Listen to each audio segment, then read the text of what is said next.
2025년 서울국제작가축제에 오신 여러분 반갑습니다. 오늘 사회를 맡은 소설가 김홍입니다. 최근에 말뚝들이라는 장편을 냈는데 많은 관심 부탁드립니다. 오늘은 질문자이자 독자의 마음으로 참여하겠습니다. 2025년 서울국제작가축제의 주제는 보이는 것보다입니다. 그중 오늘 우리가 마주할 대화는 넷플릭스 시대에도 소설을 쓰는 사람들이라는 주제로 준비했습니다. 스크롤 한 번으로 세상이 요약되는 시대, 여전히 문장을 쓰는 이유를 묻는 자리입니다. 오늘 이야기를 나눠주실 세 분 작가를 소개합니다. 마음을 들여다보며 세계의 진상을 길어올리는 황여정 작가님, 그리고 환상적 하드보일드로 이야기의 즐거움을 보여주시는 강지영 작가님, 거친 세계에 가리워진 슬픔 한 조각을 그려내는 캐나다의 패트릭 드윗 작가님입니다. 세 분 모두 큰 박수로 환영해 주시기 바랍니다.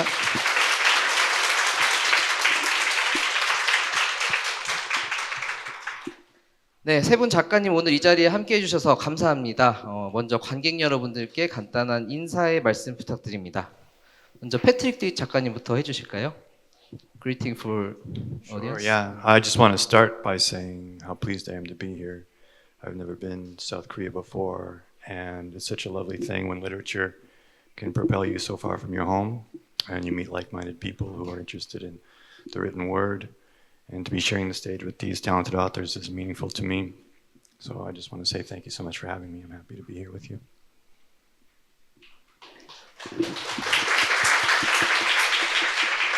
네, 제가 또 뒤에 근황을 여쭤볼 거기 때문에 간단한 인사를 부탁드립니다. 강지영 작가님. 네, 소설 쓰는 강지영이라고 합니다.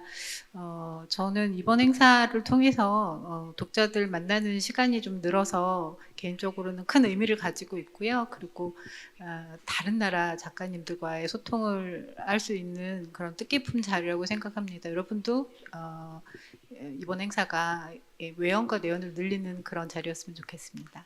고맙습니다. 네, 안녕하세요. 소설가 황여정입니다. 만나서 반갑습니다.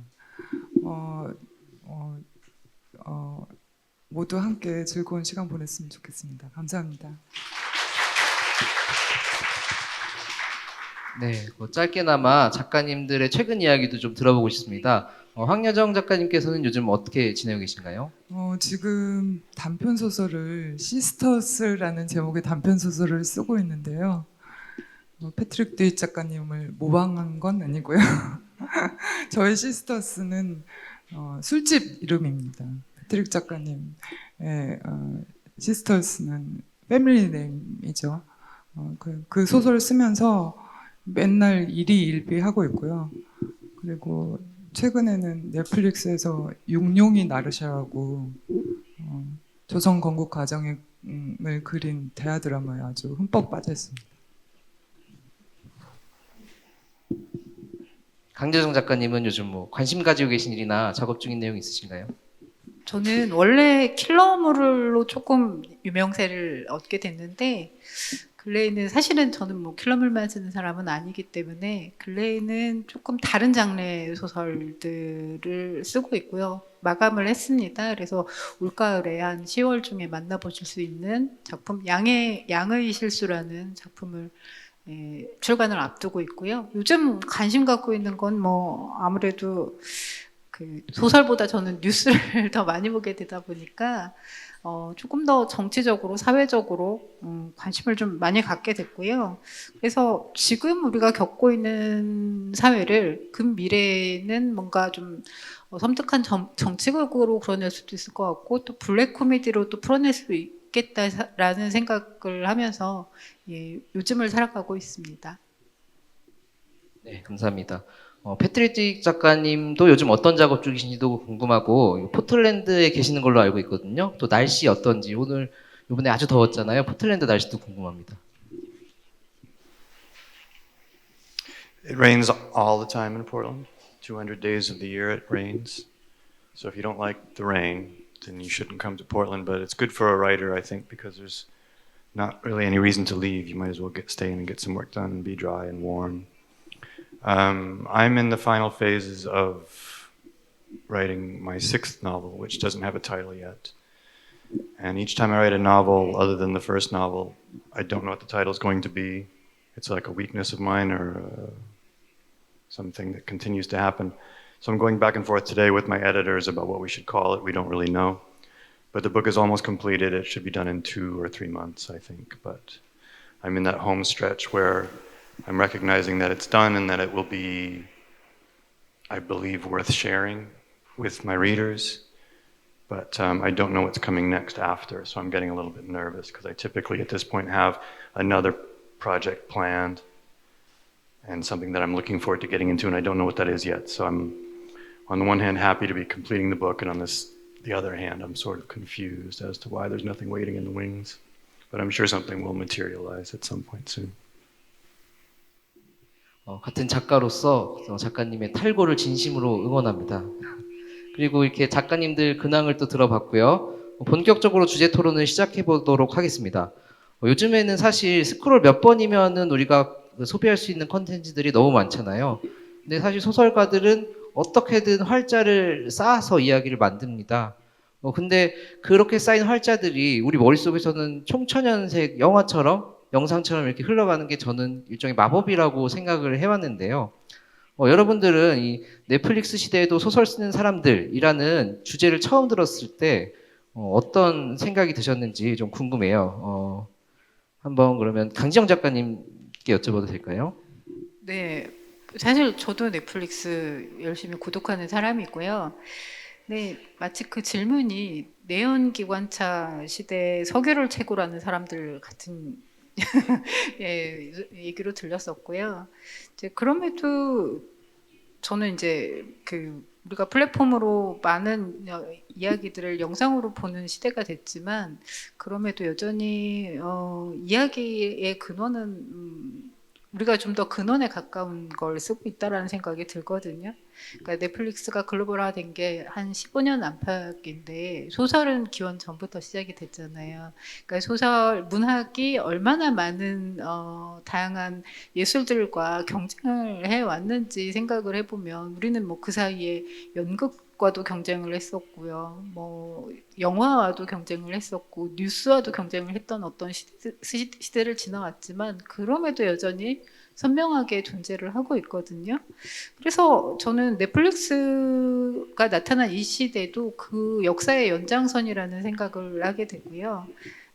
어떻게 보면 아무리 넷플릭스 드라마나 영화가 재밌어도 우리가 잠자리에서 부모님이 읽어주시는 동화라든가 할머니가 들려주는 옛날 얘기가 재미없어지진 않잖아요. 그런 것처럼 그 시장이 커지고 판도가 달라진다고 하더라도 이야기의 힘 자체가 워낙 강력하기 때문에 좋은 경쟁자로서 그리고 또 선순환하는 그런 파트너로서 앞으로 지속해 나가지 않을까 생각합니다. 네, 이야기의 근원이라는 말 굉장히 공감이 되네요. 네. 황여정 작가님은 어떠셨어요? 처음에 딱 든 생각은 지금이 넷플릭스 시대인가? 이런 약간 의문이 떠올랐어요.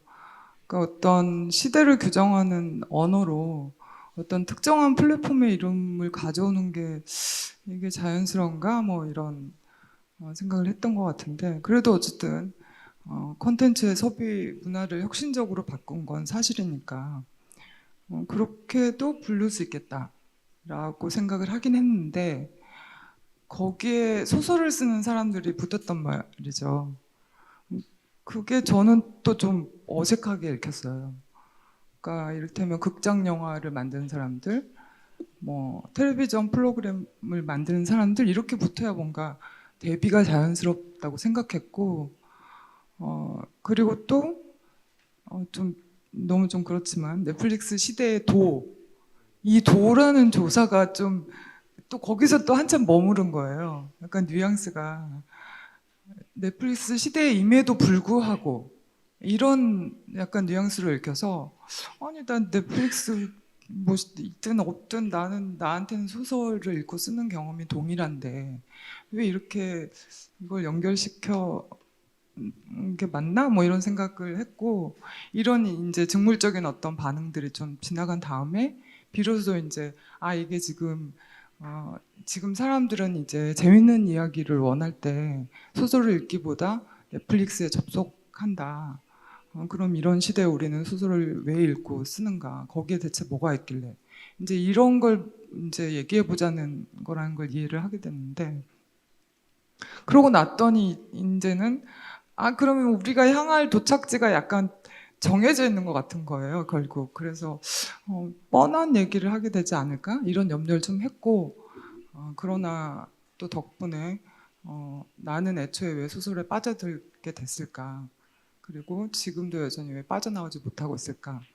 이런 이유들에 대해서 새삼 숙고해보는 계기는 되었던 것 같습니다. 네, 작가님 말씀 들어보니까 우리가 익숙한 말들에 그냥 너무 익숙하게 받아들이는 것 같아요. 예, 저도 생각을 좀 더 해봐야 될 것 같습니다. 패트릭 드윗 선생님은 어떻게 느끼셨어요, 이 주제를? I had a similar response actually. I don't necessarily see that one has much to do with the other. I think that the watching or binging of a show is or can be a great pleasure if it's well made and well written and acted. But the process of writing a book or of reading a book is separate into the side of the consumption of something that's so visual, something that's coming through a screen. The process of, I'm thinking more as a reader, the ownership of a book, something that you select because of its cover, because of the quality of the paper, to say nothing of the content of the book. This is something that can't really be replaced, it seems to me. It's unique to the experience, to the medium, you know, and the moving image is separate to me. They're both rooted typically in human narratives, storytelling.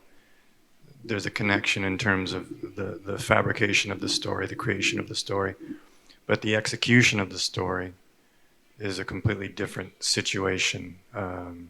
A good actor can save a shabby script, but it's down to the author to make a meaningful, worthwhile experience, and he or she can't really hide in the way that, you know, a shabby script can be made into an excellent film and vice versa, but a book sort of stands on its own merits, and it's just the naked words on the page, and that's something that appealed to me as a young reader, and it's one of the reasons why I wanted to become a writer from a young age.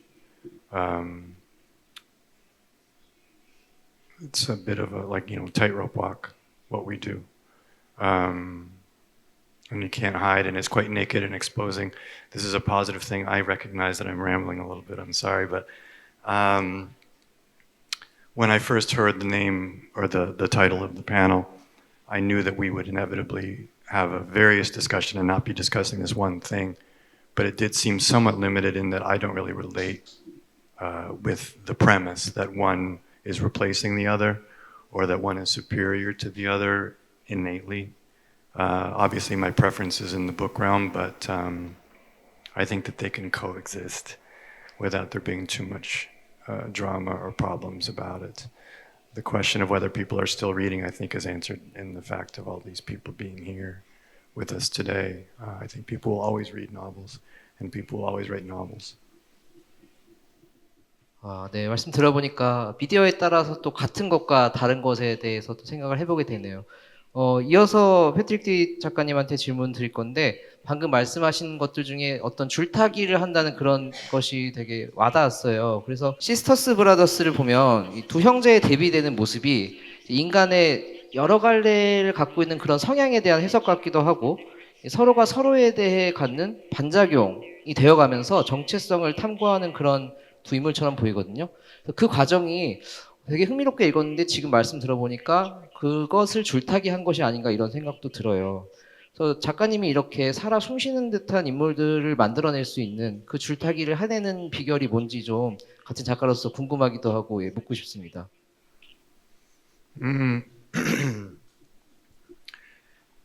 It's hard to pinpoint when I've been asked for advice. It's almost a nonverbal. You know, the writing of a book isn't done in a moment. It takes place over a very long period of time, and the characters tend to come into focus as I say, over a period of days or weeks or months. And it's very much like getting to know somebody in real life. Some people are obscure and hard to know. Some people show up fully three-dimensional on day one. And that's how it is in the creation of characters, or that's how it is for me regarding the creation of characters in fiction. The Sisters Brothers, particularly the protagonist, whose name is Eli, came into focus very quickly. And the book was born of a very sort of modest beginning, which was a note that I made. I carry around a notebook like most writers, and there was a note that I made. It occurred to me at some point in the watching of a Western that you never really got to see the interiority of the people in Westerns, cowboys and Indians. You know, there's heroes and there's villains. It's kind of flat, and it occurred to me that you never really got to see the sensitive side of these tough American figures. So the note was sensitive cowboys, and that little note led to the writing of this book. I think that's often the way with the creation of stories, is there's no big explosion that leads to the creation of the work. It's usually something much more modest and small and inauspicious, and you wouldn't think that it would necessarily bring much or deliver much. But then you sit with this small thing, which is a couple of words or just a feeling, something quite vague. And there's an innate energy there on day one. So that's what I think, are always looking for, something that has that mysterious power that's outside of ourselves. It's a bit like gambling. It's a bit like magic. It's a bunch of different sort of hopeful endeavors. A lot of sort of working on faith. That by checking in each day with the blank page, there will be something there waiting for you. And it's not always there, but when it is there, you just have to go with it and see the feeling through to its completion. 말씀 들어보니까 정말 플랫하지 않은 웨스턴이란 것이 어떻게 탄생했는지 살짝 엿볼 수 있었던 것 같아요. 황여정 작가님의 숨과 입자에는 여기 시스터 브라더스의 형제가 나온다면 거기에 자매가 등장하잖아요. 이제 도이수, 도이영 이렇게 두 사람이 나오는데 서로 굉장히 든든한 지지자고 조력자고 어려움을 함께 나누는 사람이잖아요. 그래서 각자에게 중요한 질문에 대한 힌트가 서로에게 있는 것 같은 게 마치 이게 퍼즐같이 느껴졌어요. 그래서 이 인물들이 서로한테 갖는 신뢰와 애정의 근원이 뭘까 이런 게 궁금했거든요, 읽으면서. 예. 저는 그러니까 여자 형제는 없고 그 2살 터울의 오빠가 한 명 있는데요. 그 오빠하고는 어렸을 때부터 굉장히 우애가 깊었어요. 진짜 말씀하신 대로 약간 보호자 같은 역할을 좀 했는데도 고작 2살 차이인데도 그래서 지금 엄마가 와 계시지만 부모님 말씀은 죄송합니다. 안 들어도 오빠 말은 들었던 그런 기억이 있는데 중년이 된 지금도 사실 좀 정신적으로 힘들고 이러면 가끔 오빠를 떠올려요. 그만큼 저한테 오빠가 약간 그 어떤 동질감, 어떤 연대감 이런 걸 갖게 해주는 어떤 대상인 것 같은데 형제 관계라는 게 아무래도 같은 성장 환경, 같은 부모, 또 같은 나이대의 어떤 시대를 겪어서 그런 밀착감이 형성되지 않았나. 물론 모두가 그런 건 아니겠지만요. 그런 정서가 기본적으로 반영이 된 것 같고, 근데 그래도 남매하고 자매는 좀 다를 거잖아요. 그래서 저는 사실 자매가 늘 있었으면 하고 바랬는데 저희 조카들이 딱 연년생 자매예요. 근데 걔네들이 그렇게 보면 쟤들 무슨 소울메이트야? 이런 생각이 들 정도로 그 여자 아이들끼리만 서로 이렇게 뭐라 그러지? 나누어지는 공통 감각이랄까? 아니면 어떤 친밀감? 남매에서는 나눌 수 없는 어떤 그런 모습을 보면서 굉장히 부러워했었어요, 평소에. 그게 아마 이 소설의 두 명의 자매로 그렇게 그려진 것 같습니다. 네, 그러니까 동생을 보호해주는 오빠인 거잖아요. 네네네. 네, 정말 신기하게도 신녀 사는 킬러에 그런 오빠가 나오죠. 네. 네, 그래서 이제 막내인 진아한테는 엄청나게 많은 사건들이 일어나는데도 진상을 다 알려주지 않으려고 해요. 그게 보호하는 거잖아요. 근데 보면은 진아도 범상한 아이 같진 않거든요. 그래서 네. 얘가 과연 뭐 대학에 가서 평범하게 잘 살까, 어떻게 생활할까, 이런 것들을 그려보게 되는데, 작가님은 또 소설 쓰면서 쓰지 않은 이유에 대해서도 또 상상을 해보시기도 하는지 평소에도 궁금합니다. 네, 상상 당연히 물론 하고요. 심려사는 킬러의 지난 이제 가장 약한 역할, 가장 보호받아야 되는 그런 캐릭터인데, 그런 위치인데, 저는 사실 살인자의 쇼핑몰 2권에 신문옥을 살짝 등장을 시켰어요. 그러니까 칼을 아주 잘 다루는 어느 정육점 사장님이 계시다 이런 얘기를 듣고 칼 수련을 받으러 가는 뭐 그런 상황이 그려지는데 그때 이제 현재의 신문옥의 상태를 보여주거든요. 여전히 정육점을 하고 칼을 잘 다루지만 지금은 유방암 투병 중이고 그리고 진아는 의대생이 돼서 정말 다른 방식으로 칼을 쓰는 사람이 됐거든요.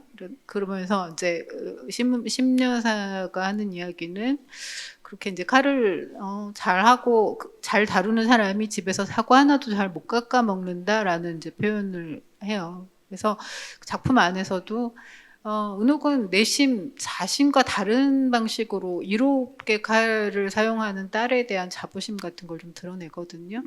그래서 진아의 이후 모습이 좀 궁금하다 하신다라고 하면 또 살인자의 쇼핑몰 2권을 보실 만한 이유가 있다. 예, 그런 생각이 듭니다.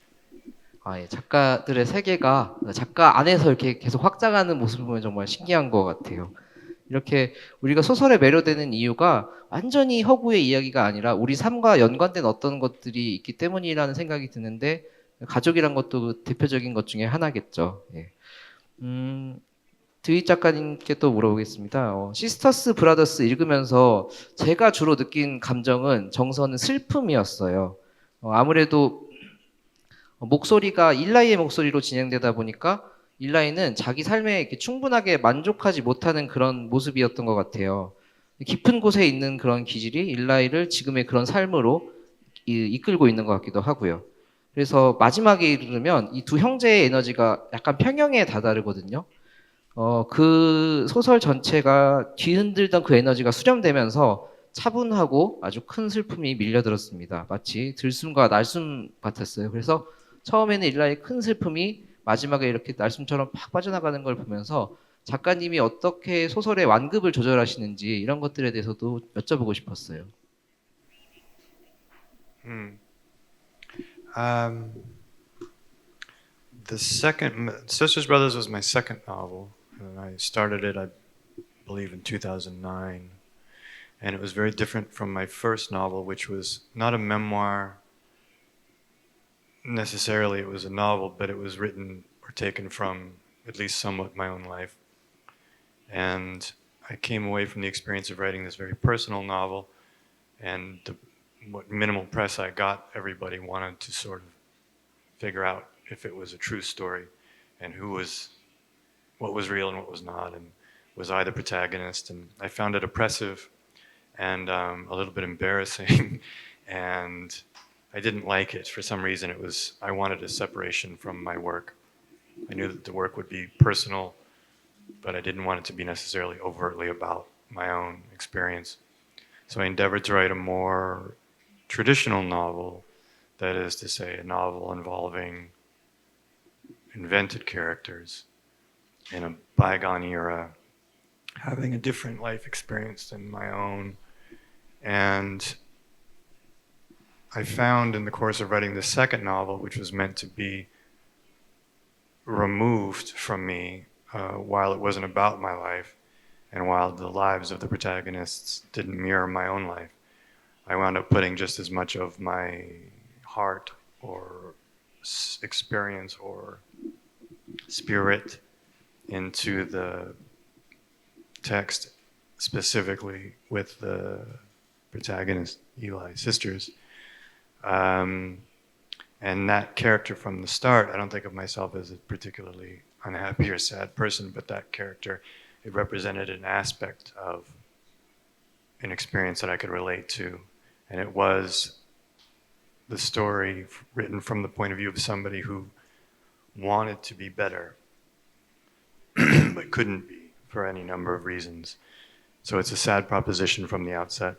I meant for the book to be quite a lot funnier. It was meant to be sort of not quite Blazing Saddles, but you know, a bit more slapstick.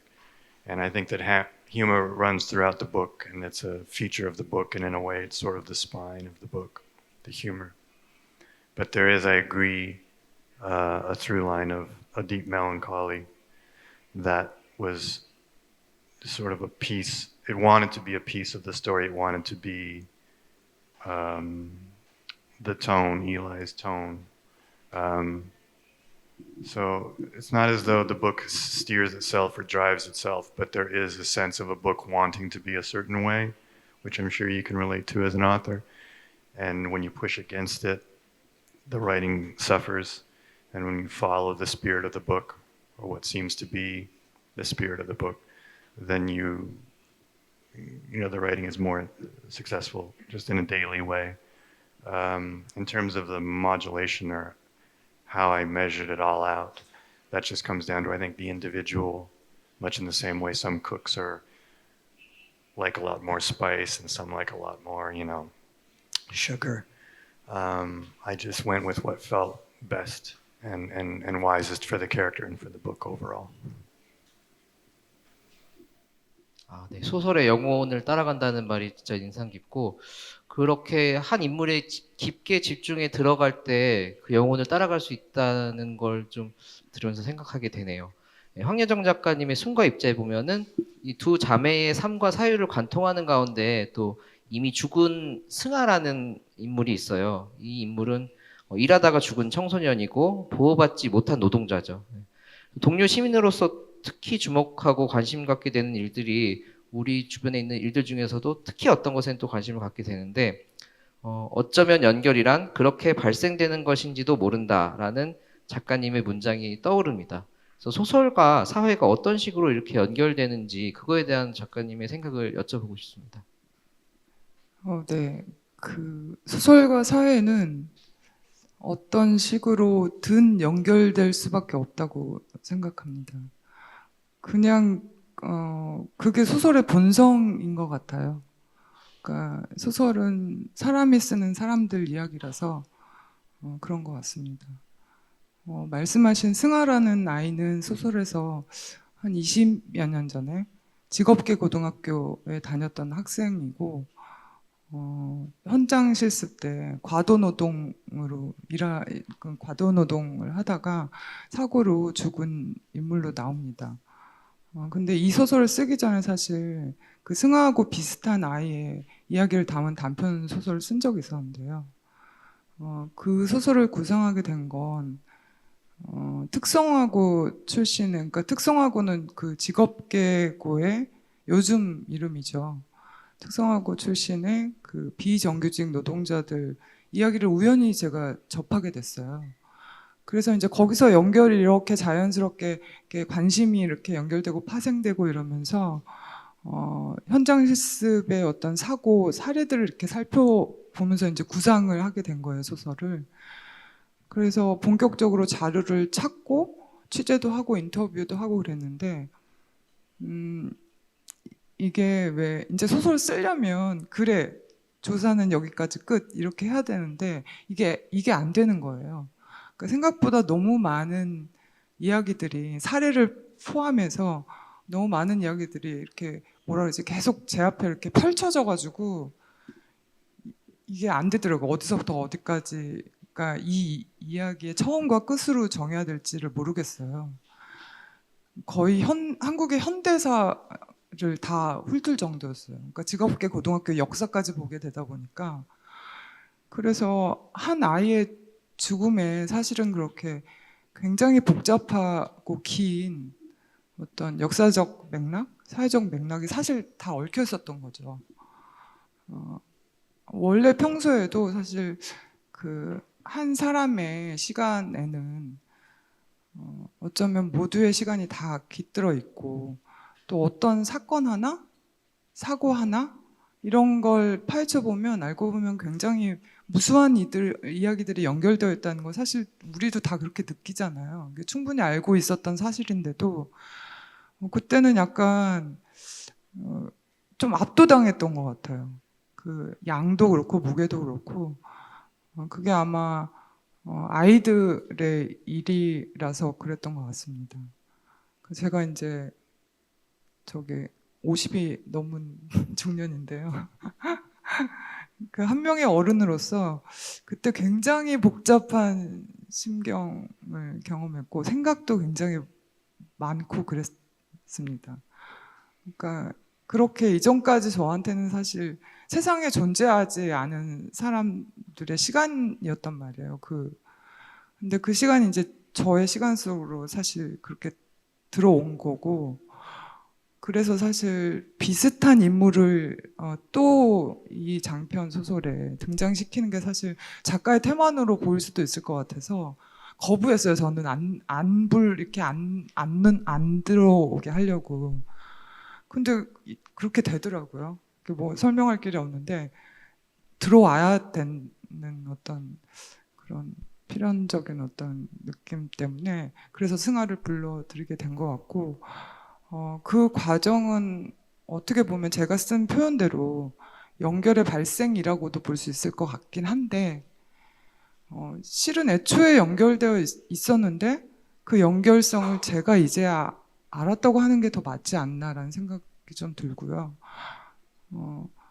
근데 항상 이 연결성을 깨달을 때는 나와 연결되는 이들이 부서질 때, 그러니까 마치 몸에 왜 그 부위가 아파야 그 부위가 거기에 있다는 걸 감각하게 되는 것처럼 항상 그런 식으로 깨닫게 되는 것 같아서 꼭 이 특성하고 아이들뿐만이 아니라 좀 종종 좀 착잡한 심정이 듭니다. 네. 들어온다는 말씀이 마음에 와닿는데요. 들어오고 또 특히 부서진 것들이 들어오고 그게 소설가를 통해서 나갈 때 소설만이 할 수 있는 이야기들이 있는 것 같아서 예, 많은 생각을 하게 합니다.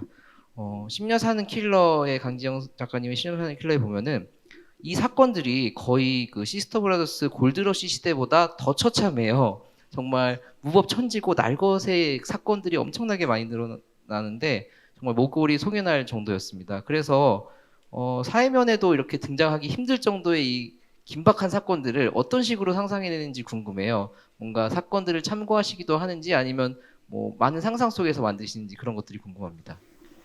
작품 구상을 할 때 이제 다들 궁금해하시는 게 어떻게 이렇게 매번 죽여주는 이야기를 가지고 오는지 신기해하시는데, 사실 가능하면 우리가 일어난 범죄에 대해서는 제가 작품 안에 따로 이렇게 담지 않으려고 노력을 합니다. 왜냐하면 실제 피해자가 있고 뭐 그러다 보니까. 그리고 사실 뉴스가 사회면 뉴스가 소설보다 훨씬 더 깜짝 놀라게 하죠. 매일매일 초월을 해 나가고 있는데 그걸 따라잡기도 어렵고, 그래서 그냥 저 나름대로 여러 가지 이런저런 구상을 좀 해보게 되는데요.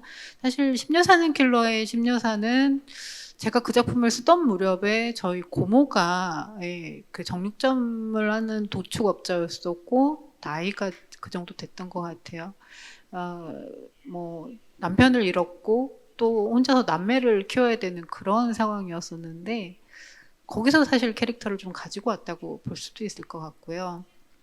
그리고 살인자의 쇼핑몰의 정진만 캐릭터는 워낙에 이제 드라마에서는 이동욱 배우가 너무 미남이고 훤칠하고 하지만 원작에서는 그냥 뚱뚱한 아저씨거든요. 대머리 아저씨요. 근데 이제 그 캐릭터 같은 경우에는 저희 아이가 이제 그때는 고등학생이었는데 뭔가 음흉하고 무딘 것 같은 사람이지만 알고 보면 굉장히 자기만의 세계가 강하고 주도 면밀한 면이 있더라고요. 그래서 그런 것들을 이제 모델링해서 캐릭터로 반영을 했어요.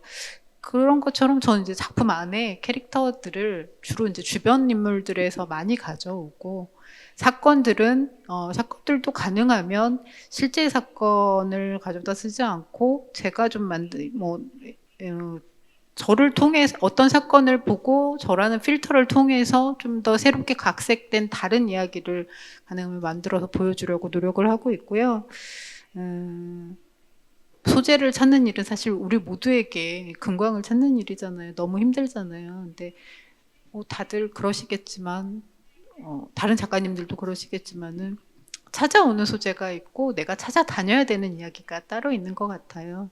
저는 이제 감사하게도 이야기들이 좀 잘 저에게 내려와 주셔서 받아 적었던 것도 있고요.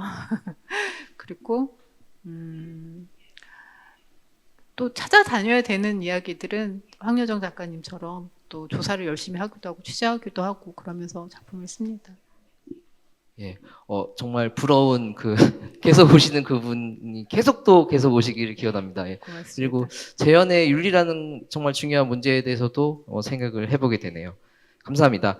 지금 유튜브로도 참여하시는 분들 중에 작가님께 질문하시고 싶은 내용이 있으시면 채팅창에 남겨주세요. 저희가 Q&A 시간에 공유하도록 하겠습니다. 제가 작가이면서 또 독자로서 이 소설이란 걸 읽으면서 참 신기한 게 시간 가는 줄 모른다 이런 얘기를 하잖아요. 그래서 스크롤만으로 이렇게 정리된 숏폼이 나오고 이렇게 모든 것들이 시간이 압축되는 그런 그 세계 속에서도 활자가 가진 힘이 여전하고 또 대단하다는 생각이 들어요. 한편으로는 이렇게 변화된 세계에서 활자화된 서사도 어떻게든 또 적응하고 변화하는 것 같기도 하고요. 사실 처음에 이 주제에 대한 질문을 드렸을 때 그런 것에 대한 약간 힌트를 작가님들마다 주신 것 같아요. 그래서 조금 더 아까 얘기하셨던 약간 동의하지 못하는 부분들이 있다. 이런 것에 대해서도 더 얘기해 볼 수 있을 것 같아서 황유정 작가님께 여쭤보고 싶습니다. 이 활자화된 서사는 이 세계에서 어떤 식으로 변화하고 적응해 나갈까요? 아니면 그대로 갈까요? 어떨까요? 글쎄요, 그러니까 그 변하던 세계에 소설이라는 양식이 꼭 적응해야 되는지 저는 솔직히 잘 모르겠어요. 그러니까 변화된 세계로부터 제가 영향을 좀 받아서 제가 쓰는 소설이 저도 모르게 달라질 수는 있을 것 같아요. 이제 대하장편 소설은 누구도 쓰지도 않고 읽지 않은 것처럼 어떤 문화적 환경이 변해서 뭔가 그렇게 될 수는 있어도 적응하고의 말고의 저 능력도 없고요. 그냥 제가 할 수 있는 걸 제가 할 수밖에 없다고 생각하고 무엇보다도 그러니까 그 소설을 통해서 할 수 있는 어떤 그 고유한 경험은 시대가 바뀌어도 달라지는 것 같지는 않습니다. 그 뭐 문학 좋아하시는 분들은 다 동의하실 것 같은데 그때 그 고유성이라는 건 시간 가는 줄 모르고 빠져드는 재밌는 이야기에 있다고 저는 생각하진 않아요. 그러니까 고유성 좀 다른 것 같고 이를테면 넷플릭스나 유튜브에서 접하는 이야기보다 소설 속에 있는 이야기가 더 재밌다? 그렇게는 말할 수 없을 것 같아요. 육룡이 나르샤 진짜 재밌습니다. 하루가 금방 가요. 근데 사회자님께서 말씀하셨듯이 활자화된 서사가 이제 소설이 활자화된 서사고 바로 그 점 때문에 발생하는 그 읽는 행위 그 자체가 사실 이 소설의 고유성이 있다고 생각해요.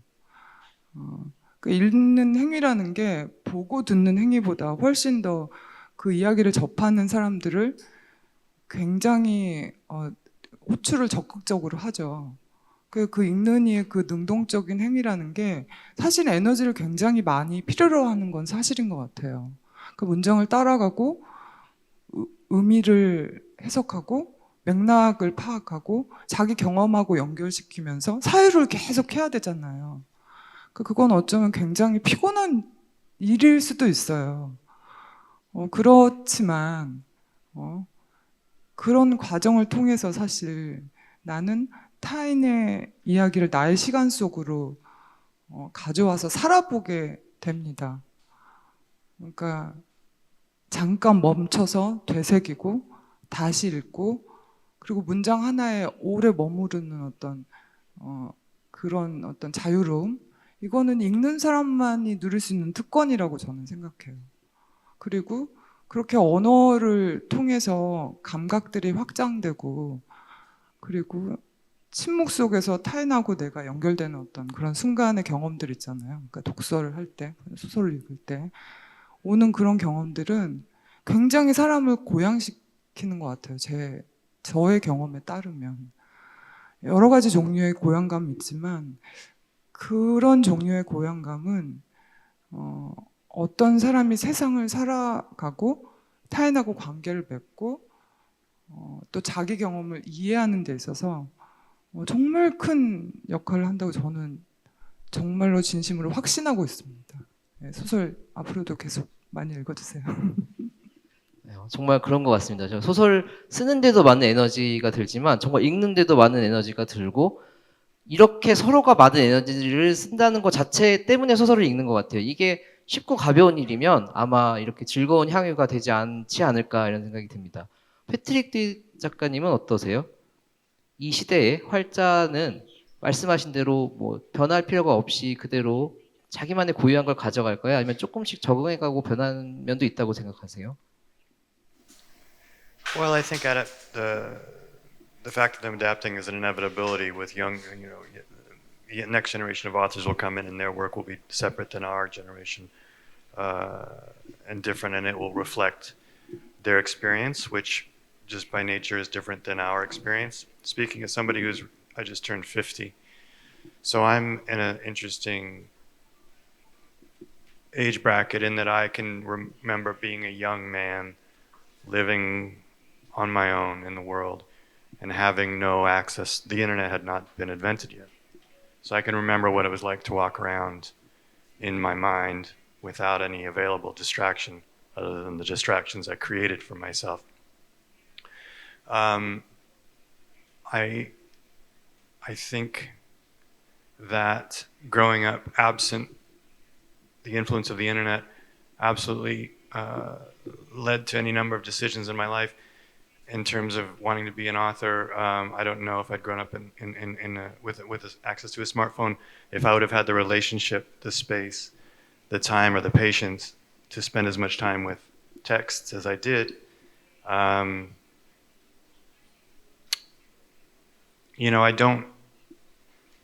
When I sit down to write, I don't necessarily hope to reflect the world back on itself, but rather just reflect something private and more personal. And if I'm lucky, or if I do it correctly, perhaps I'll find some readers who get something worthwhile out of the work. But I don't know that I'm interested in changing with the times or reflecting the contemporary moment. I have a sort of an innate distrust is too strong a word, but let's just use it anyway, authors who are right up to the minute in terms of what's going on in our society, because I don't trust moments, because the defining characteristic of a moment is that it's momentary. And I like the idea of, let's call it a long shelf life. Ideally, people in future generations could pick up my work and get something meaningful out of it. I don't have that much to say about the contemporary moment, even in my small social circle. So it would be a stretch for me to try to sort of shoehorn in any contemporary emotions or reflections in the work. There will be some inevitably sprinkled throughout the work, but it's not my aim as an author. And as a reader too, I tend to look for people who are writing something that is personal and more deeper than any sort of passing moment, if that makes sense.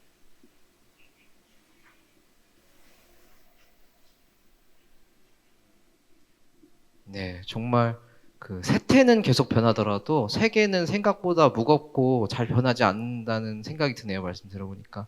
강지영 작가님께도 묻고 싶습니다. 네, 저는 다양한 스타일의 작가들이 늘어날 뿐이라고 생각을 합니다. 그러니까 웹소설이 처음 등장했을 때 사실 종이책 쓰는 작가들은 깜짝 놀랐거든요. 그러니까 대사에 말풍선 그림이 들어갔다면, 화자의 그림이 들어갔단 말이에요. 근데 이게 어떻게 그 캐릭터 이미지를 붙여주는 그런 정도로까지 우리가 이제 문해력이 떨어지면 안 되는데 너무 이건 큰일인데 걱정을 했거든요. 근데 그게 벌써 10년도 더 된 일이에요. 그리고 이제 지금은 조금 더 방식이 변해서 지금 읽었을 때는 당연히 뭐 말폭선 그런 그림이 이미지가 붙지 않은 누가 말하는 건지 뭐 어떻게 하라라고 생각하는 어떤 젠지들도 많이 생겼고요. 또 거기서 더 짧아져서 아예 채팅하는 형식으로 뭐 우리가 메신저로 대화하는 형식으로만 대화로만 이루어진 소설들도 플랫폼에서 많이 이제 만들어지고 있고 그걸 소비하는 젊은 층들이 많이 있고요. 저는 그래서 그런 글을 쓰는 사람들, 뭐 그 글과 이 글이 다르다는 건 아니고요. 모두를 포괄할 수 서사라는 건 모든 걸 다 포괄할 수 있다고 생각하고 각자 가지고 있는 포지션 안에서의 가치가 있다라고 생각을 하는 작가예요. 그래서 소설이 어떤 우리가 울타리를 점점 넓혀가면 그 안에서는 뛰는 사람, 산책하는 사람, 엎드려 기는 사람, 잠자는 사람, 나는 사람이 다 있을 거라고 생각을 하고 그러다 보니까 이제 우리가 모든 흐름에는 과도기가 있는데 지금 우리가 굉장히 이야기의 어떤 구성이나 흐름이나 이런 것에 있어서 많은 변화가 일어나고 있는 과도기라고 생각을 하고 있어요. 그래서 저는 이제 두 작가님들은 그 자신의 세계를 꿋꿋이 그냥 이렇게 농밀하게 이제 표현하시는 그런 글들을 꾸준히 써 나가실 수 있을 거라고 생각을 하고, 근데 저는 반대로 조금 요즘 세대가 원하는 짧은 글도 좀 써보고 싶다라는 생각이 들어서 쇼폼 같이 가볍게 읽고 실은 뭔가 다 증발시키고 나면은 맛있게 디저트 한 조각 먹었다라는 생각이 들 만한 글들을 쓰고 있어요. 그래서 그건 어떤 뭐 상업적인 목적으로 쓰는 건 아니고 소설가가 퇴근하고 소설을 취미 삼아 쓰듯이 인스타그램 연장자 계정을 하나 만들었습니다. 연장자라는 많이 팔로우해 주세요. 제가 거기다가 여편, 옛날에는 손바닥 하나에 담기는 소설을 여편이라고 불렀었거든요. 근데 이제는 거의 없단 말이죠. 그래서 쇼폼처럼 저도 짧은 이야기로 사람들에게 놀라움도 주고 슬픔도 주고 웃음도 주는 그런 얘기들을 취미로 쓰고 있어요. 그래서 긴 글은 당연히 꾸준히 써나가는 거고요. 아주 짧은 글로도 또 사람들과 소통하고 싶다라는 생각이 들어서 저는 이제 좀 양쪽에 다 다리를 걸치고 있는 사람이고 그리고 변화를 많이 추구하는 사람 작가에 속합니다. 연장자요? 네, 주소, 영문 주소도 알려주시죠. 한글로 연장자 검색해 주세요. 네, 많이 팔로우들 해주시기 바랍니다. 어떤 형식의 이야기든 결국 소설가가 그 서사에 집중하고 매달리는 그런 것은 똑같다는 생각이 드네요. 잘 들었습니다. 이제 관객 여러분들의 질문을 받아보겠습니다.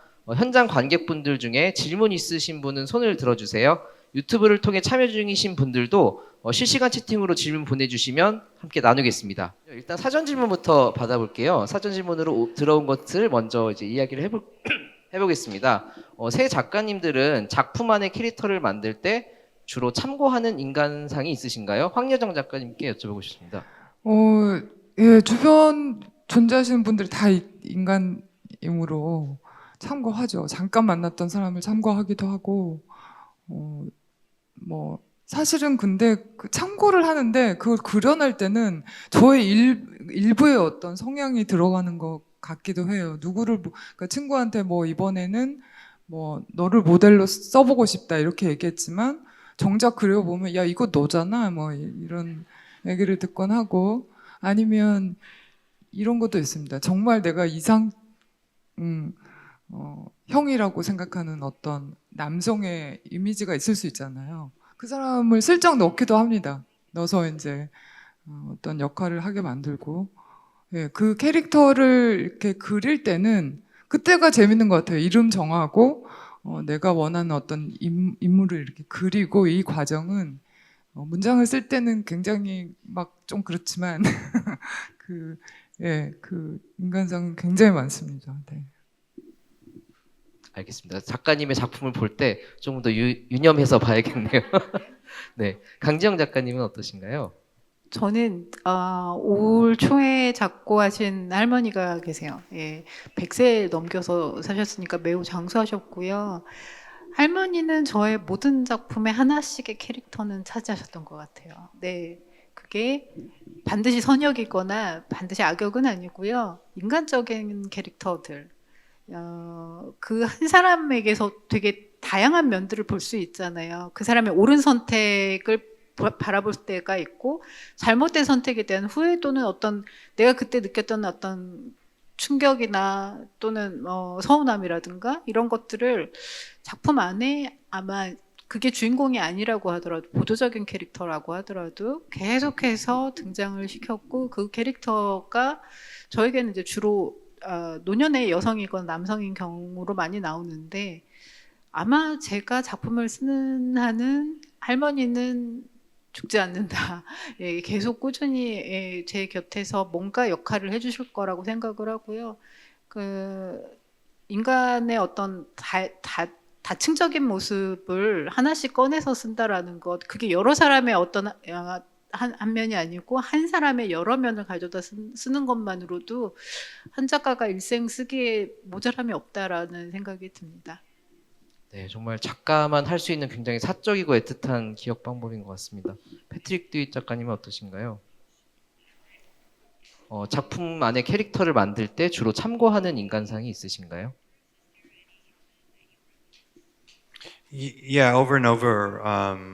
But it's not, with the exception of the first book, which was again written, or at least partly based in real experience.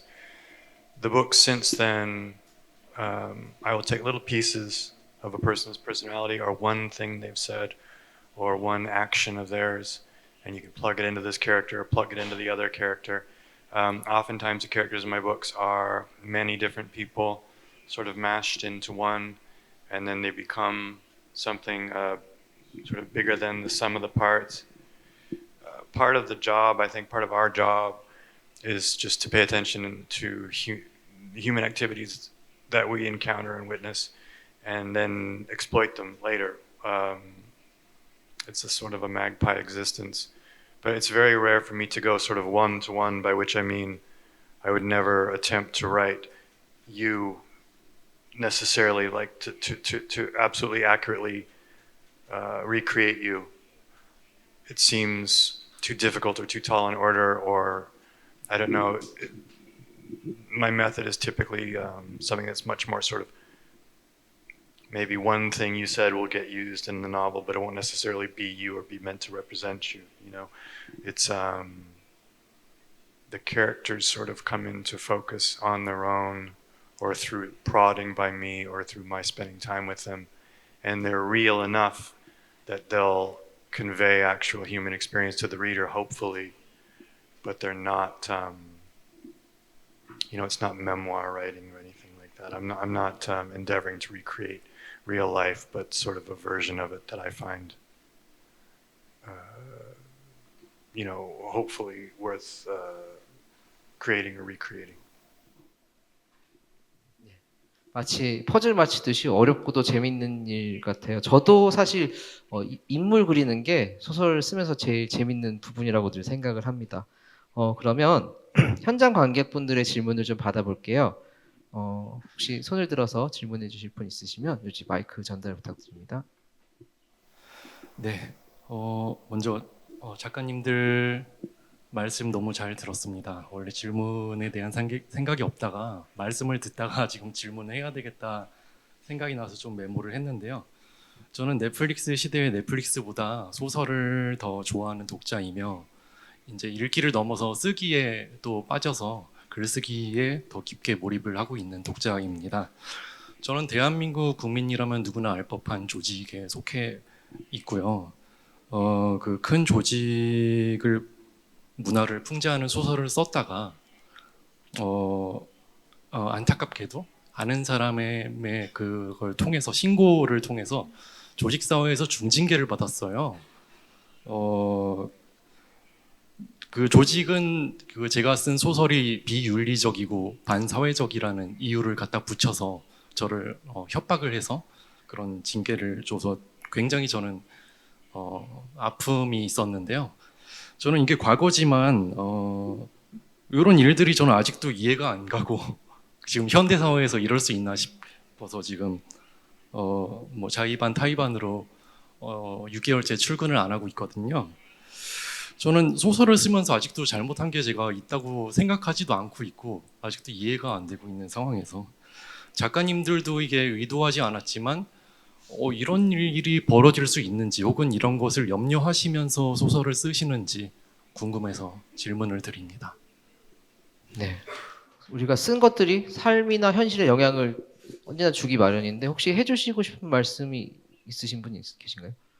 아니면 혹시 대답을 듣고 싶은 작가님을 지정해 주시거나 그냥 짧게라도 한 분씩이나 그럴까요? 자유롭게 해주시면 될 것 네네. 같습니다. 그럼 황혜정 작가님, 예. 글쎄 들으면서 저 그 조직 어떤 조직인지 너무 궁금한데요. 근데 뭐 그 어쨌든 뭐 있을 수 없는 일은 아닌 것 같고 어디선가 그런 일이 있었다는 어떤 비슷한 어떤 꼭 글이 아니라도 뭔가 그 조직을 비판하고 반대하고 이런 거를 그 막는 경우는 사실 우리 사회에 아주 없진 않잖아요. 그런 점에서 그렇긴 한데 모르겠어요. 되게 근데 잘하신 것 같아요. 정말 글 쓰실 분이라면 그리고 그 경험 자체도 저는 굉장히 계속 글을 쓰실 분이라면 굉장히 중요한 저는 지금 말씀하신 분에게 중요한 소재, 문제의식, 주제의식으로 작용할 수 있을 것 같습니다. 그리고 저는 이제 소설 쓸 때 어떤 조직의 눈치를 볼 일은 없죠. 근데 이제 윤리적으로 어쨌든 생각해 봐야 되는 어떤 것들은 있어요. 그러니까 지금 시대도 약간 변한 게 있고 내가 보는 어떤 관점들 나는 그냥 이렇게 썼는데 이제 이걸 어떤 분들이 읽기에는 약간 상처를 받을 수 있는 어떤 부분도 있다. 이런 건 그거는 사실 윤리적인 부분이긴 하잖아요. 그런 점에 있어서는 저도 스스로 자기 검열 같은 거 거기에 너무 억압되진 않지만 그래도 어쨌든 어떤 이들을 이렇게 배제하는 식의 어떤 표현이라든가 그거를 약간 좀 더 이렇게 제가 좀 더 이렇게 균형적으로 혹은 좀 소외시키지 않는 관점으로 제가 잘 써보려고 그런 노력들은 합니다. 그 당하신 그런 어떤 그런 배제의 경험으로서의 억압은 아니고요. 네. 잘하셨습니다. 네, 패트릭 듀이 작가님 한번 얘기해 봐 주시겠어요?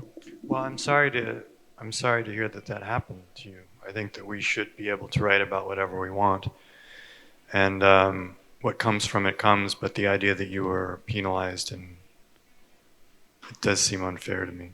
So I'm sorry that that happened to you. I think that the bill sort of comes due after the book comes out.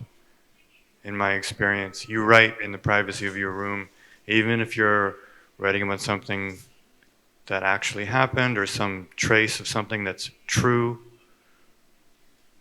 There's a sense of it being private and it becomes public later, but it's like a trick we play on ourselves as writers. My first book, I didn't believe it would ever be published, so I wrote very freely about things that had actually happened, and some of them were ugly things. So there are people on earth who don't like me because of this.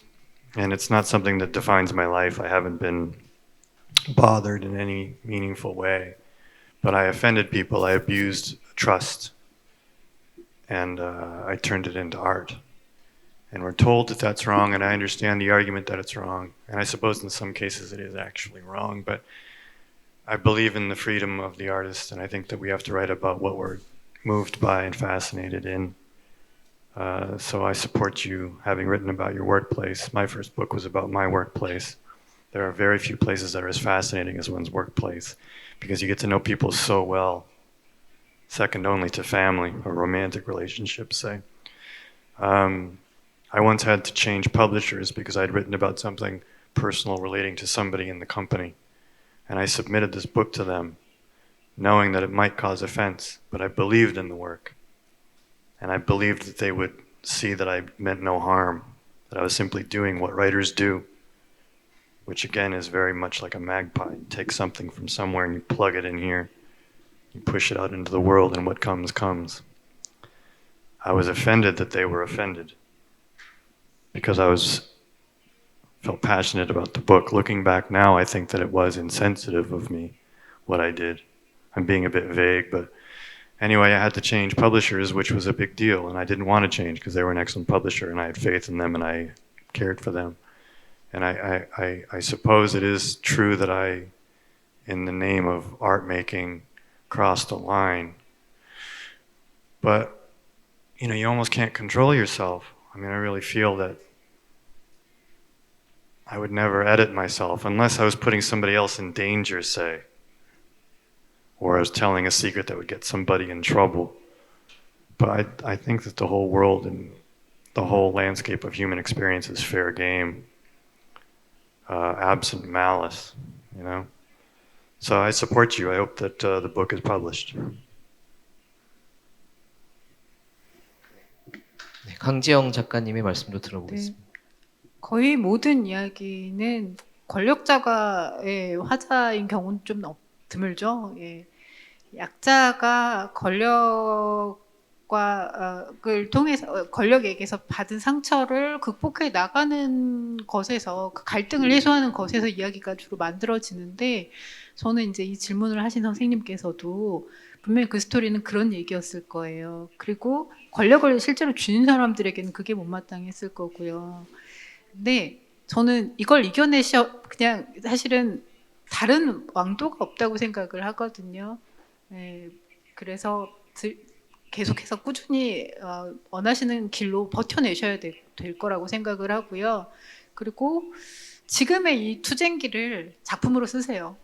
실은 어떤 내부적인 것을 고발하기 위해서 정말 그 내부의 얘기만을 주는 것만이 방법은 아니거든요. 그래서 내가 어떠한 투쟁을 하고 있는데 실은 그 안에서는 뭔가 이런 뉘앙스의 일들이 있었다라는 것으로 조금 다른 방식으로서 이야기를 한번 써서 뭐 투고를 하시든지 작가님 스스로가 굉장히 단단해지셔야 된다고 생각을 하고요. 이런 부당한 처우를 받은 것에 대해서 이런 자리 외에서도 조금 더 호소하실 수 있는 곳이 있으면 그게 문장이 됐든 말이 되었든 꾸준히 말씀하셔서 어필하시고 그리고 버텨내시기를 바랍니다.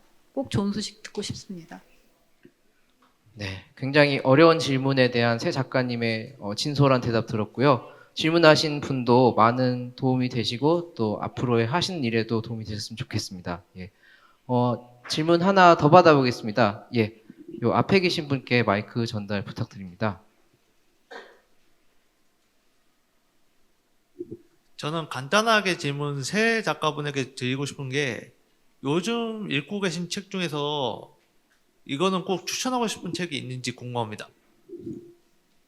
네, 그러면 강지영 작가님부터 말씀해 주시겠어요? 저 요즘에 소설을 못 읽고 있고요. 왜냐하면 사실 소설을 쓰는 게 조금 생산하는 게 굉장히 바빴고요. 그리고 워낙 아까도 말씀드렸지만 뉴스 보고요. 넷플릭스 보고요. 그러느라고 그 소설로서 추천하고 싶은 이야기는 지금 당장은 떠오르지 않는데 최근에 넷플릭스에서 본 다큐멘터리가 하나 떠올라요. 그게 이제 한 고등학생이 제목이 지금 생각이 안 나요. 고등학생이 스토킹을 당하면서 계속 문자 메시지를 받으면서 캐피싱 사건인가요? 그 이야기를 보면서 그 문학적이다. 사실은 삶이 문학이지만 그 이야기 자체를 그냥 따라가는 것만으로도 굉장히 몰입력 있고 그런 어떤 미스터리하면서도 마지막에 있어서는 소름 끼치는 반전 같은 것들 그런 걸 겪었거든요. 그래서 사실 이야기 쓰는 사람이 있지만 그 이야기의 발견은 반드시 이야기거나 어떤 사건은 아니거든요. 그래서 이런 영상물 같은 데서도 좀 저는 영감을 얻습니다. 네.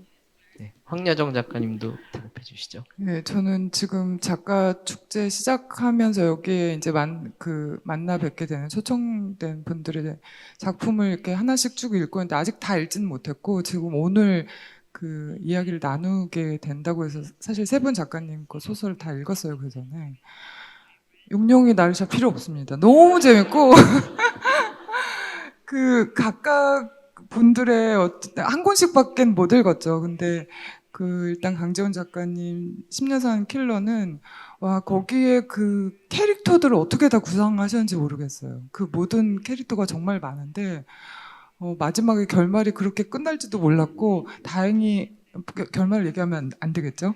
다행히 어쨌든 안심된 결말로 끝나서 근데 어쨌든 그 인물 구상한 거에 굉장히 놀랐고 시스터스 브라더스는 진짜 아까 슬픔이라고 얘기해 주셨는데 약간 세르판테스의 돈키호테 이렇게 비교해도 좋을지 모르겠는데 돈키호테를 읽었을 때처럼 되게 웃기고 슬프고 그 있어요. 뭔가 짠한 게 이 책 역시 결말이 그래도 제가 좀 안심할 만한 결말이 돼서 편안한 그 마음이 됐었고요. 정말 두 분 소설 추천하고 프라이스 킹은 저분은 상상력 머릿속에 평소에 무슨 생각을 하실까 우리 김홍 작가님은 너무너무 궁금해서 어떻게 그 상상력을 펼치실까 네, 세 분의 소설 적극 추천합니다. 아, 네. 정말 좋은 추천 목록 같습니다. 예, 패트릭 데이 작가님께도 여쭤보고 싶습니다. That was such a generous answer, I just wanted to say. But I'm reading a book now that I can't put down, and it's called Lord Jim at Home. Lord Jim at Home. And it's, I haven't finished it, so it could fall apart, I suppose, but I don't think it will. The author's, it's a really dazzling and quite ugly and oftentimes vulgar portrayal of, I guess you'd say upper middle class British society people. And the rearing of a child who I believe is going to become a sort of a monstrous adult, and we're learning why he becomes a monstrous adult later, and it's because of the way he was raised. So it's quite not cynical, but quite dark and a bit twisted. But the language is excellent, and the sentences are beautiful. And it's a reprint from I think 1971. The author's name is Dinah Brooke, Lord Jim at Home. It's not breezy. But it's worth so far the pain that it inflicts, and just excellently written in a general sense. But yeah, Lord Jim at Home. 예, 롤드 짐의 톰. 한국어 번역이 되어 있는지 모르겠지만 만약에 되어 있지 않다면 기다려 보겠습니다. 네. 유튜브 질문도 한번 볼게요. 질문 띄워주십시오. 예. 강지영 작가님께 질문입니다. 소설을 쓰시는데 원동력이 있으신가요? 네, 저는 명확하게 있었던 것 같습니다. 예, 소설은 만 30살이 넘어서 시작을 했는데 그 전까지는 뭐 회사원이었었고요. 그 이후로도 실은 소설을 쓰면서도 계속해서 직장을 다녔었고 소설을 쓰게 된 계기는 뭐 어떻게 보면 출근하지 않으면서도 수입을 올릴 수 있는 일이 뭐가 있을까 그런 어떤 생활적인 고민이 있었고 그 이후에는 제가 쓴 글이 가치를 인정받아서 그 가치 보상으로 아이를 좀 잘 키워보고 싶었어요. 제가 번 돈으로 그러니까 인세로 원고료를 가지고 실제로 포기하지 않고 꾸준히 하다 보니까 그게 가능해지는 시기가 온 거죠. 그 전에는 직장을 다니지 않으면 원고료만으로는 아이를 키울 수가 없는 그런 상황이었었는데 꾸준히 글을 쓰면서 원고료를 받아서 그 원고료가 우유값이 되고 과자값이 되고 학원비가 되고 신발값이 되고 지금은 대학 등록금이 되고 이런 과정을 거치면서 저의 원동력은 그러니까 나의 어떤 만족이라기보다는 가족과 나누는 기쁨 그리고 그냥 생활인으로서 직장 다니는 평범한 사람들처럼 예, 아침에 일어나서 9시에 출근하고 저녁 5시, 6시 퇴근하는 그런 삶을 살고 있고요. 예술가인 동시에 저는 그래서 이제 훌륭한 사회인 뭐라고 해야 될까요? 돈 버는 사람이라는 그 책임감을 가지고 일합니다. 아, 네. 그 글밥이라고 하잖아요. 글이 밥 한 그릇이 될 수 있다는 것도 일종의 마법이라고 생각합니다. 네, 황예정 작가님께 질문 드리고 싶습니다. 삶과 소설 사이에서 작가님의 삶은 어떠신가요?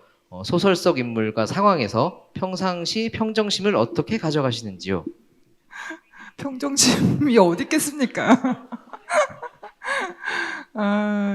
상과 소설 사이 소설을 쓰는 게 이제 저는 사실 작가님처럼 저는 더 늦게 데뷔를 했는데요. 편집자로 굉장히 오래 출판사 편집자로 거의 소설가 여기서 소설가 꿈을 꾸고 계신 분도 계실지 모르겠지만 꿈만 꾸면서 40대 중반까지 습작만 하고 모든 공모전에서 다 탈락하고 난 안 되나 보다 이렇게 45세까지 살다가 이제 알제리의 유령들이라는 작품으로 등단을 아주 늦게 한 거죠.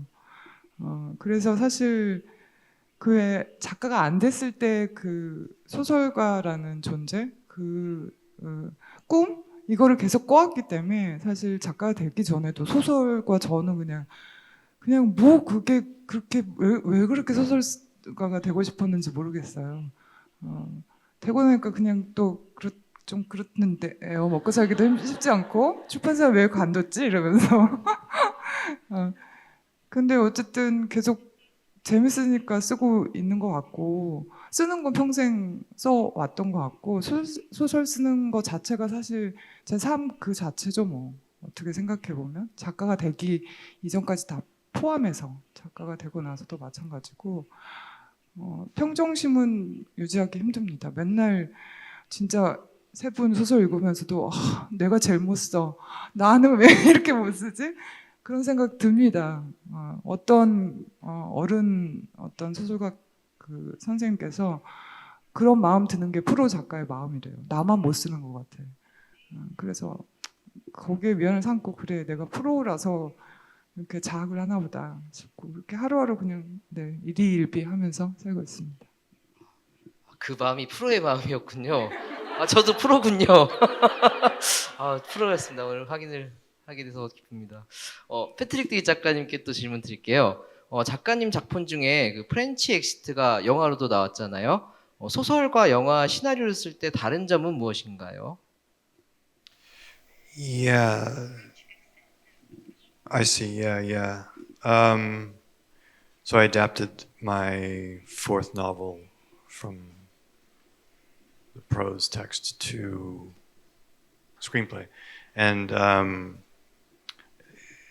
in the briefest terms, it seems to me that it's much more important what you take out or what you adapting your own work is tricky because I think the author is inclined to put as much of the book into it because it's a precious document to him or her and he wants it to be fully represented, but that's not the way to make a good movie necessarily. I think that a movie requires perhaps less text and less emotional information. The passage of time is, you can get lost in a book in a way that isn't necessarily mirrored in film format. And there's so many variables that go into the making of a film, and everybody's interpreting the words. And a reader interprets the words, but it's a private, silent conversation between the author and the reader. And I enjoy witnessing the making of a film, but they're very different animals. And what works in a book won't necessarily work in a film. And it's hard for me, or probably any author, to be cognizant of what to keep and what to cut. And you just sort of go by your instincts and hope for the best. And then even if the script is superb, it is then going to be interpreted and reinterpreted by any number of professionals. And if you're lucky, I think the French exit came out beautifully. The actors were all very fine, and the director is a great talent. So, but it's quite when an author enters into the realm of filmmaking, I think that you give up a lot of the freedom that is innate in the writing of a novel, and you give up more than the freedom. You give up a lot of the control. So, it's a bit scary, really. But I love the film format, and I hope to continue to adapt my work and the work of others, or to write original screenplays as well. But the difference between the two formats is significant. It's sort of almost, there's too many differences to sum up in a soundbite. 네, 정말 영화라는 장르에서 많은 사람들이 같이 일을 하기 때문에 정말 다른 작업일 것 같은데 기회가 된다면 조금 더 나중에 여쭤보고 싶네요, 작가님께. 예. 그러면 온오프라인 관객분들이 무척 흥미로운 질문들을 해주셨습니다. 질문해주신 독자분들, 그리고 흥미로운 답변들을 해주신 작가님들 모두 감사합니다. 시간이 참 빠르게 지나갔습니다. 마무리하기 전에 작가님들께 오늘 시간 어떠셨는지, 그리고 관객분들께 마지막으로 전하고 싶은 말씀이 있는지 여쭤보겠습니다. 강지영 작가님께 여쭤보겠습니다. 네, 지금 K-팝 데몬 헌터스가 지배하고 있는 세상에서 한국 작가로 살아가고 있는 사람이잖아요. 사실 지금이 기회와 도약의 시기인데 주눅이 들기도 하거든요. 그러니까 막 세상의 주목을 받고 한국 문화는 되게 놀라운 점도 있고 재밌기도 하고 신비로워 이런 것들을 보여줘야 되나? 아니면 기존에 내가 쓰던 글을 그냥 꿋꿋이 그 스타일을 유지하면서 가야 되나? 이런 고민 많이 하게 되는데요. 어쨌든 나의 고민과는 상관없이 아마 또 기회가 오면은 쓰게 되겠죠. 근데 지금 넷플릭스 시대에 글 쓰는 작가들 소재 우리 오늘의 주제를 생각해 보면 참 쉽지 않을 것 같다. 소설가들도 그러니까 물론 소설책을 읽는 사람들은 여전히 읽을 것이고 또 읽지 않는 사람들은 많이 안 읽겠죠. 지금 1년에 책이 8만 권이 출간이 되는데 성인 종이책에 읽는 사람들의 수는 뭐 한 1년에 2권이 채 안 된단 말이에요. 그렇기 때문에 우리는 이제 OTT 보는 사람들보다 책을 더 많이 읽고 글시장이 더 활발해지고 이야기를 통해서 서로 교감하고 다른 세계와 손잡을 수 있는 그런 계기를 만들어야 된다고 생각을 하거든요. 그러니까 우리 요즘에 회피형 인간이 늘어나고 있잖아요. 근데 그게 사실은 다른 세계와의 접촉이 줄어들어서 생긴 일이라고 생각해요. 팬데믹 이후에. 그래서 문학이라 글을 통해서 또 다른 그 세계와 꾸준히 접촉을 하다 보면 언젠가는 회피가 아니고 마주보기가 되는 사람들이 더 늘지 않을까 그런 생각을 했고 오늘 제 앞에서 이제 저를 마주봐 주시는 분들께는 깊은 감사의 인사를 드립니다.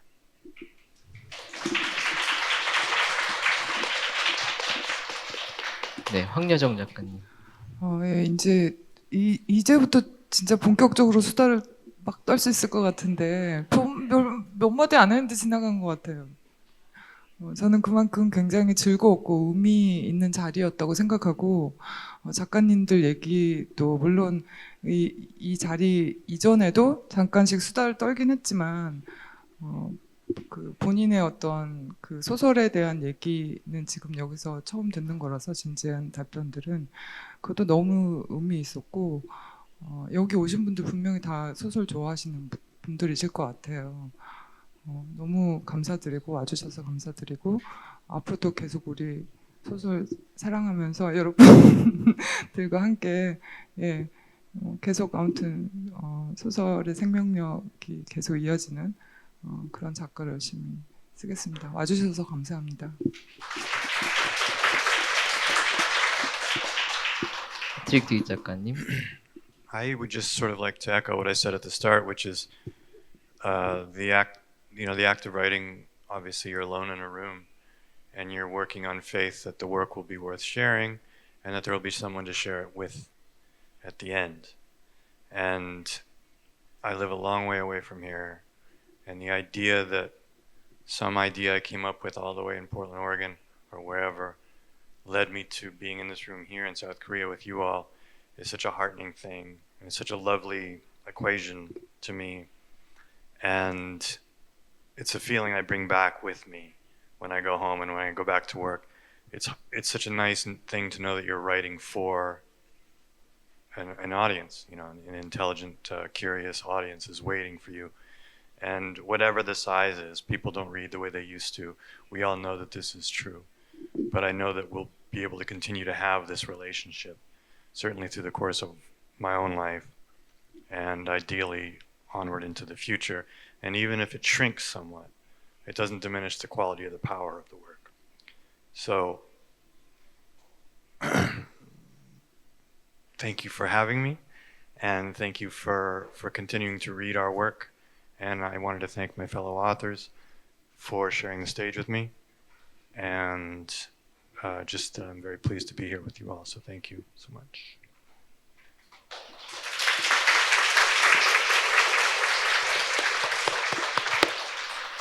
네, 오늘 넷플릭스 시대에도 소설 쓰는 사람들이라는 주제로 이야기와 사람, 문장을 둘러싼 다양한 생각들을 나누었습니다.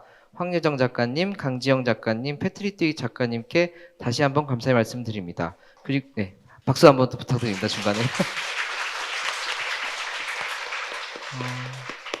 그리고 이 자리를 함께 채워주신 모든 관객 여러분, 그리고 유튜브로 함께 해주신 분들께도 고개 숙여 감사드립니다. 또한 이런 의미 있는 자리를 마련해주신 한국문학번역원에게도 감사드립니다. 넷플릭스 시대에도 우리는 소설을 쓰고 있습니다. 하지만 그게 어떤 시대에도, 이전 시대에도 앞으로 어떤 시대가 와도 소설을 계속 쓰고 읽지 않을까요? 새로운 매체와 형식은 늘 등장하겠지만 이야기가 가진 근본적인 힘은 언제나 본질적이라는 그런 생각을 하게 되는 토론이었습니다. 작가님들과의 대화를 통해 저 또한 소설이라는 것에 다시 한번 그 생각을 해보게 됐습니다. 2025년 서울국제작가축제 넷플릭스 시대에도 소설 쓰는 사람들 토론은 여기서 마무리하겠습니다. 다음 이야기의 시작에서 또 만날 수 있기를 바랍니다. 감사합니다.